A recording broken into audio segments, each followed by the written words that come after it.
যে বসে পড়েছি লাউ সোয়াবিন নিয়ে। তোমাদের চিংড়ি, সব থেকে তো চিংড়ি দিয়ে ভালো লাগে ভাত, চিংড়ি দিয়ে লাউয়ের ঘন্ট সব থেকে বেশি ভালো লাগে।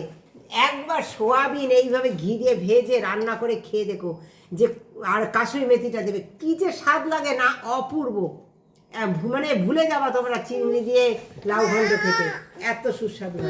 এই নিয়ে নিচ্ছি আর খেয়ে নেবো। সঙ্গে থাকো। সামান্য একটু ছোলার ডাল দিয়েছি, তোমাদের দরকার হলে আর একটু বেশিও দিতে পারো, তাতে অসুবিধা নেই। হ্যাঁ, আমি অল্প করে দিয়েছি, যেহেতু আমার রান্নাটা অল্প ছিল আজকে, তাই অল্পই দিয়েছিলাম। দারুণ হয় খেতে, অসাধারণ। কখনো আমিও ভাবতে পারিনি যে এত ভালো লাগবে। বন্ধুরা দেখো, ঠান্ডা, ভীষণ ঠান্ডা পড়েছে আমাদের এখানে। তোমরা কেমন আছো ঠান্ডায় জানিও। আমি ভালো আছি ঠান্ডায়। এই মর্নিং ওয়াক করে এক্ষুনি আসলাম, এসেই দেখো একটা রেসিপির জন্য বসে পড়েছি, লাউ নিয়ে বসে পড়েছি। একদম অন্যরকম স্বাদে, অন্যরকমভাবে একটা লাউ রান্না হবে। একদম সঙ্গে থাকো বন্ধুরা। আশা করি কেউ খাওনি কখনো, স্কিপ করে কেউ দেখো না, ভালোবাসা দিয়ে পুরো ভিডিওটা দেখো। তোমাদের ভালোবাসায় আমি অনেক উপকৃত হব। তোমরা যদি এতটুকু ভালোবাসা দাও, ফুল ওয়াচ করো, এটাই আমার জন্য অনেক।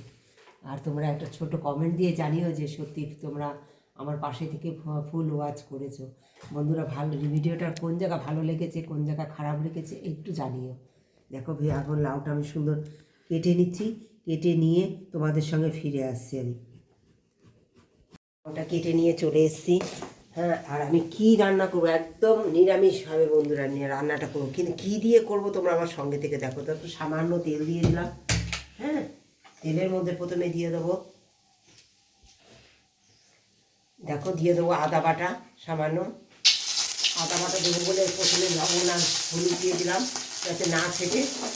সামান্য লবণ আর হলুদ দিয়ে দিলাম আদা বাটার সঙ্গে, যেন না ছেটে। তাই হ্যাঁ,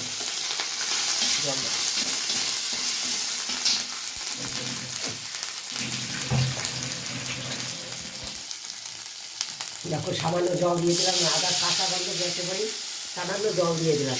কারণ এই যে শুকনো মশলাটা দেবো, ধনে জিরের গুঁড়ো, কাশ্মীরি লঙ্কার গুঁড়ো, হলুদ, এগুলো যাতে পুড়ে না যায়। হ্যাঁ, এগুলো সব সামান্য সামান্য দিয়ে দেবো। হ্যাঁ, অল্প অল্প মশলা স্পুন, এক স্পুন করে আমি ধনে জিরের গুঁড়ো, তোমাদের সবজির পরিমাণ অনুসারে তোমরা অবশ্যই দেবে। একদম 2 মিনিটে হয়ে যাবে এই রান্না, জানো না বন্ধুরা, একদম 2 মিনিটে রান্না করে ফেলবো আমি। কীভাবে সেটা তোমাদের সঙ্গে অবশ্যই আমি শেয়ার করব। খুব তাড়াতাড়ি একটা রান্না খাওয়ার জন্য আমরা এইভাবে অবশ্যই করতে পারি, কিন্তু একদম স্বাদ পরিবর্তন হবে না।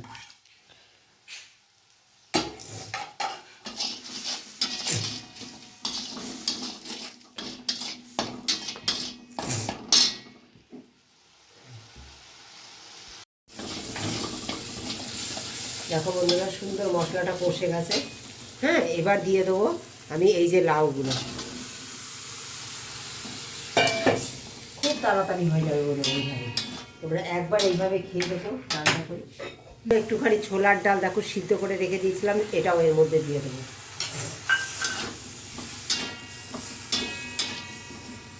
এরপরে এর সঙ্গে আরও কী দেওয়ার জন্য, একদম চিংড়ি দিয়ে রান্না, চিংড়ি দিয়ে লাউ তাকে হার মানিয়ে দেবে আমার এই রেসিপি। এমন একটা জিনিস এতে অ্যাড করব, আশা করি কেউ খাওনি।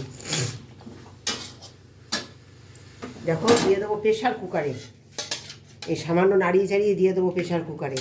কোনো জল দেবো না বন্ধুরা, এতে এত সুস্বাদু হবে না। আর খুব তাড়াতাড়ি একটা সিটিতে গলে যাবে, খুব তাড়াতাড়ি হয়ে যাবে। হ্যাঁ, অথচ মনেই হবে না যে তোমরা প্রেশার কুকারে একটা সিটি মারলে পর, অনেকে প্রেশার কুকারে খেতে চায় না, প্রেশার কুকারে কেমন বেশি গলে যায়, না একদম হবে না।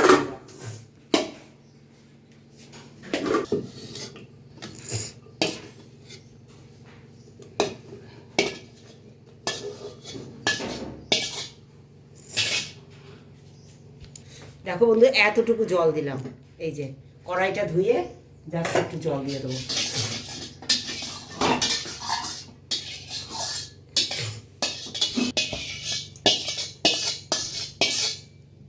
একটা সিটি মারবো বন্ধুরা। এই সোয়াবিনগুলো আমি খানিকটা সোয়াবিন নিয়েছি, এগুলো ভালো করে সিদ্ধ করে আমি একদম জল চিপসে নিয়েছি। হ্যাঁ, জল চিপে নিয়েছি। এবার দেখো সুন্দর কুচি কুচি করে কেটে নেবো। তোমরা তো চিংড়ি দিয়ে খাও, একবার আমি কিভাবে করি সোয়াবিনটা আমার সঙ্গে থেকে শুধু দেখো। এটা কত সুস্বাদু করে আমি তুলবো কিভাবে, শুধু দেখো। দেখো বন্ধুরা, কড়াই নিয়ে নিয়েছি। এবার কড়াইটা দেখো যে সোয়াবিনগুলো এই যে কেটে নিয়েছি, দিয়ে দেবো কড়াইতে সামান্য ঘি। হ্যাঁ, সোয়াবিনটা নিয়েছি, এই সোয়াবিনের মধ্যে একটু সামান্য আদা বাটা, সামান্য আদা বাটা দেবো, আর সামান্য একটু গরম মশলা দেবো। আদা বাটা দিয়ে এটা আমি একটু ভেজে নেব সুন্দর করে।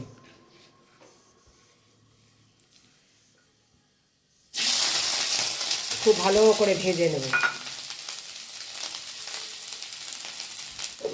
একটু নুন দেবো।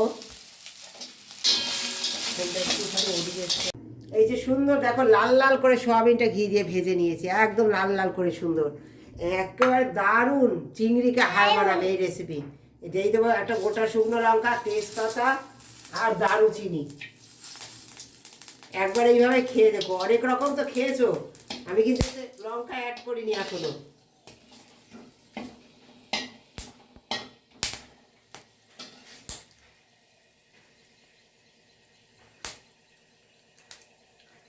দিয়ে দেবো দেখো এই যে লাউ রান্না করে রেখেছি, সব নামিয়ে দিয়েছি সুন্দর সিদ্ধ করে। এই লাউটা দিয়ে দেবো, এই যে ভেজে রাখা সোয়াবিনটা দিয়ে দেবো, কাসুরি মেথি দিয়ে দেবো, ধনে পাতা দিয়ে দেবো, চিনি পরিমাণ মতো। এটা একটা স্ক্রিনশট নাও, এই যে করে দিয়ে দেবো কাঁচা লঙ্কা।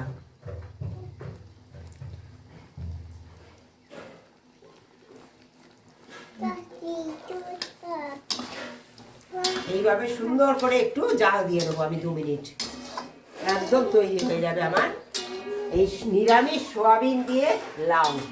কেমন লেগেছে? চিংড়িকে হার মানাবে এই রেসিপি। একবার চিংড়ি দিয়ে তো তোমরা খাও, কিন্তু আমার এই রেসিপিটা দেখো, দেখতে থিকনেসটা দেখো কত সুন্দর হয়েছে, শুধু দেখো। একটু এইভাবে ঘেটে দেবে, এইভাবে একটু ঘেটে দেবে। হ্যাঁ, ঘেটে দিলে এটা যে এত সুস্বাদু হয় না। আমি কিন্তু প্রথমে কোনো লঙ্কা দেইনি, কেন বলো তো, এই যে ঘি দিয়ে ভেজেছি না, লাস্টে দিতে হবে কাঁচা লঙ্কাগুলো। ঘি আর কাঁচা লঙ্কার যে কাঁচা গন্ধটা, এটা দারুণ মানায়। হ্যাঁ, আর নিরামিষ তরকারিতে ভীষণ যায় এইভাবে রান্নাটা। একবার এইভাবে খেয়ে দেখো, দেখো থিকনেসটা কত সুন্দর এসছে, দেখো শুধু দেখো রান্নাটা কত সুন্দর হয়েছে। তোমরা আমাকে কমেন্ট দিয়ে জানিও কেমন লেগেছে আমার রেসিপিটা।